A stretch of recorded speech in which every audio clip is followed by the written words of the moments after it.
আমার নাম জিয়াউর রহমান বাবু। আমি বেসিক্যালি একজন টেক্সটাইল ইঞ্জিনিয়ার আর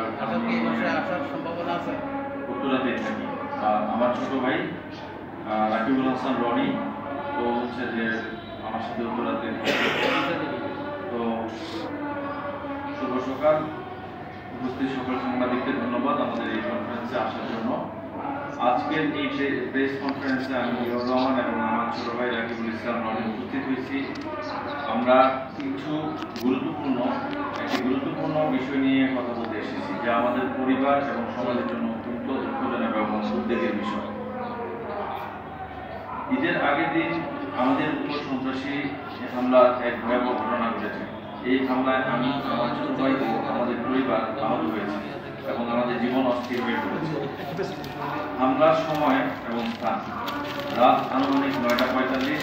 ঘটনাটি ঘটেছে চাঁদপুর জেলার শাহরাস্তি থানা চিতোষীপূর্ব ইউনিয়নের চিতোষী জেনারেল হসপিটালের সামনে, যে হসপিটালের পরিচালনা পর্ষদে আমিও আছি। হামলার প্রকৃতি আমাদের উপর আক্রমণ এবং যার ফলশ্রুতিতে আমরা আহত হয়েছি, মানসিকভাবে প্রচণ্ডভাবে ভেঙে পড়েছি। আমরা এই ব্যাপারে সরকার এবং আইন প্রয়োগকারী কর্তৃপক্ষের কাছে তৎক্ষণাৎ তদন্ত এবং যথাযথ ব্যবস্থা গ্রহণের আহ্বান জানিয়েছি। হামলার বর্ণনা ঈদের আগের দিন বিকালে 30 তারিখ বিকালে আমি, আমার ছোট ভাই, আমার ওয়াইফ, আমার ছোট বাচ্চা এবং আমার অ্যাসিস্ট্যান্ট সহ আমরা উত্তরা থেকে যাত্রা শুরু করি একটি ব্যক্তিগত কাজ। আমাদের এলাকাতে যখন আমরা কুমিল্লা মনোহরগঞ্জ এরিয়াতে যাই, ওখানে সেখানে শাহ শরীফ নামে একটি কলেজ আছে। সেই কলেজের সামনে রাস্তা ভাঙা থাকার কারণে আমাদের গাড়িটি খুবই স্লো যাচ্ছিল।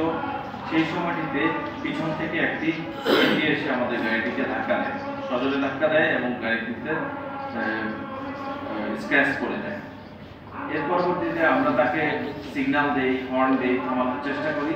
সে না থেমে সিএনজি ড্রাইভার চলে যায়। 500 মিটার দূরে আমার মামা সেখানে উপস্থিত ছিলেন আমাদের জন্য, কারণ পরের দিন ঈদ, আমরা নানার বাড়ির জন্য কিছু গিফট নিয়ে গেছিলাম, সেগুলো মামাকে দিব। তিনি হসপিটালের সামনে অবস্থান করছিলেন। আমার ছোট ভাই আমার মামাকে ফোন করলো যে মামা, আমরা সেখানে আমাদের গাড়িটাতে একটা সিএনজি ধাক্কা দিয়ে চলে গেছে। এটাতে নাম্বার প্লেট নাই, কিন্তু ডান পাশে রেড কালার স্টিকার লাগানো। আমার মামা এক্সাক্ট সেই সিএনজিটাকে এখানে স্টপ করায় হসপিটালের সামনে, যেখানে ঘটনাটা আমাদের উপরে হামলাটা হয়েছে।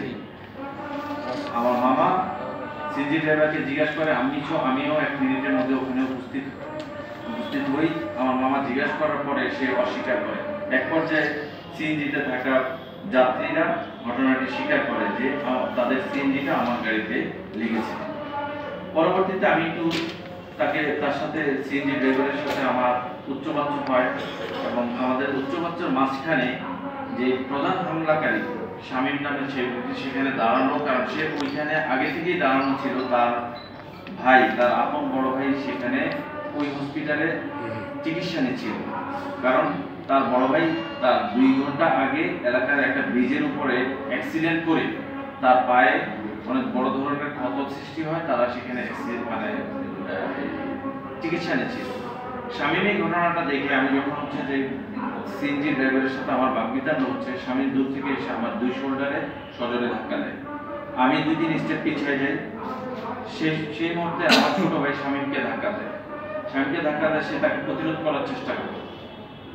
এর মধ্যে দ্বিতীয় যে হামলাকারী বিল্লাল হোসেন সেখানে আগমন করে সে সজোরে একটি আওয়াজ করে, আওয়ামী লীগের দোসর ওরে ধর, এই কথাটা বলে তারা দুইজনে আমার ছোট ভাইয়ের উপরে হামলা শুরু করে, কি ঘুষি শুরু করে। সেই সময়টাতে বিল্লাল কাকে যেন ফোনে বলে যে তাড়াতাড়ি আয়, এখানে হচ্ছে যে আওয়ামী লীগের দোসরকে পাইছে। এটা বলে সে ফোন যাওয়ার 1 থেকে 2 মিনিটের মধ্যে 30 থেকে 35টি ছেলে মোটরসাইকেল যোগে 12-13টা মোটরসাইকেল যোগে এখানে এসে হাজির হয়। কারণ ঈদের আগের রাত ছিল বাজারে অনেক মানুষ, এটা একটা বাজারের মধ্যে, বাজারে অনেক মানুষ এবং এদের এই ছেলেগুলি সবগুলি বাজারে বিভিন্ন চাঁদা কালেকশন করছে। তারা 1 মিনিটের মধ্যে ঘটনাস্থলে আসে এবং আমাদের উপর অতর্কিত হামলা চালায়। আমাদের 2 ভাইয়ের উপর অতর্কিত হামলা চালায়। তারা এই 30-35টা ছেলে ধাপে ধাপে তারা 5 জন 4 জন করে আসছে। যেই নতুন করে আসে সে আবার নতুন করে স্টার্ট করে।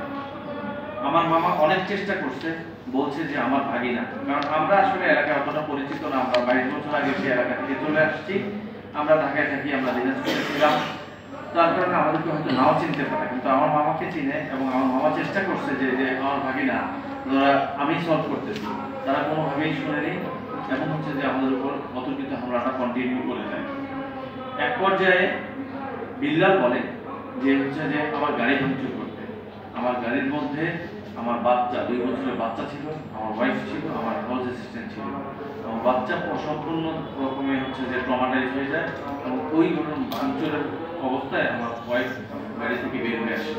বের হয়ে আসার পরে সে যখন ফোন দিচ্ছিল তার বাবাকে, তখন ওই মুহূর্তে তার গলা থেকে কে জানি তার চেইনটা টান দিয়ে দিয়ে চলে যায় ওদের মধ্যে থেকে। দেন সে তার মোবাইল বের করার জন্য যখন ইয়ে করে গাড়িটা